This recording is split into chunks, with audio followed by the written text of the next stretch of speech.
મોટી ખબરથી ગુજરાતમાં કોરોના વાયરસના કેસોમાં આંકડો વધ્યો છે। આંકડો પહોંચ્યો છે 265 પર। જી હા, આવતીકાલે ગુજરાતમાં ઓક્સિજન પ્લાન્ટની મોક ડ્રીલનું પણ આયોજન કરવાની નોબત આવી ગઈ છે। જી હા, આવતીકાલે ગુજરાતની તમામ સિવિલ હોસ્પિટલમાં કોરોના વાયરસના કેસ વધતા જ ઓક્સિજન પ્લાન્ટની મોક ડ્રીલ રખાઈ છે। હોમ આઇસોલેશનમાં 254 અને 11 દર્દીઓ હોસ્પિટલમાં દાખલ છે। ઓપરેશન સિંદૂર અને ડિફેન્સ મોક ડ્રીલ વચ્ચે નવી આફતના ભડકારા। કાલે તમામ સિવિલ હોસ્પિટલમાં ઓક્સિજન પ્લાન્ટની મોક ડ્રીલ। કોરોના સંક્રમણના સૌથી વધુ કેસ અમદાવાદમાં છે।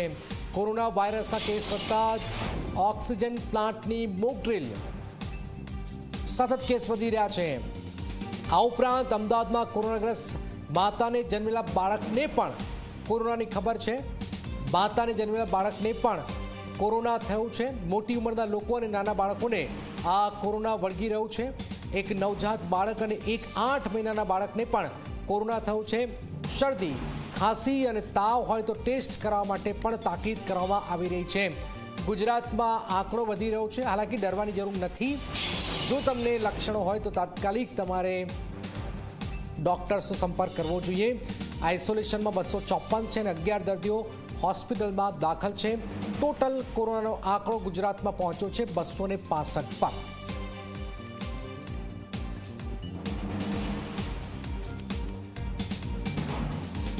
ગુજરાતમાં સતત આપ જોઈ રહ્યા છો, હાલાકી તમામ જે જિલ્લાની સિવિલ હોસ્પિટલો છે એ તૈયાર છે અને આ પરિસ્થિતિ વચ્ચે જે આંકડો જે સામે આવી રહ્યો છે એ ગુજરાતમાં થોડીક ચિંતા ઉપજાવનારો છે અને એ આંકડો જે છે એ 265નો આંકડો છે। 265 સુધી કોરોના કેસ વધ્યા છે। આવતીકાલે ગુજરાતમાં ઓક્સિજન પ્લાન્ટની મોક ડ્રીલ પણ થવાની છે।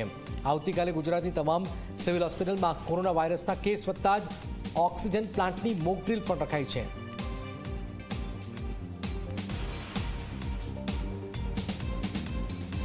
કોરોના માટે મે મહિનામાં જેમ સમગ્ર દેશમાં પણ કોરોનાના કેસ વધ્યા છે એમ મે મહિનામાં કેસીસનું પ્રમાણ થોડું વધેલું છે, જે આગળના જાન્યુઆરી, ફેબ્રુઆરી, માર્ચ, એપ્રિલની સાપેક્ષની અંદર। પરંતુ આનંદની વાત એ છે કે આ ઓમિક્રોનનું સબલિંગ વેરિયન્ટ છે અને જેના કારણે ખાલી માઇલ્ડ લક્ષણો જોવા મળે છે, મતલબ કે સાદો તાવ, ખાંસી, ગળામાં દુખાવો એવું થોડા સામાન્ય લક્ષણો જોવા મળે છે। એડમિશન રેટ ખૂબ ઓછો છે, એ એક સારી વાત છે। અત્યારે ગુજરાતની અંદર 265 એક્ટિવ કેસીસ છે, જેમાં મુખ્યત્વે અમદાવાદ કોર્પોરેશનના કેસીસનો સમાવેશ થાય છે અને જેમાંથી ફક્ત 11 પેશન્ટોને એડમિટ થવાની જરૂર પડેલી છે। અધરવાઇઝ બાકીના બધા હોમ આઇસોલેશનની અંદર છે।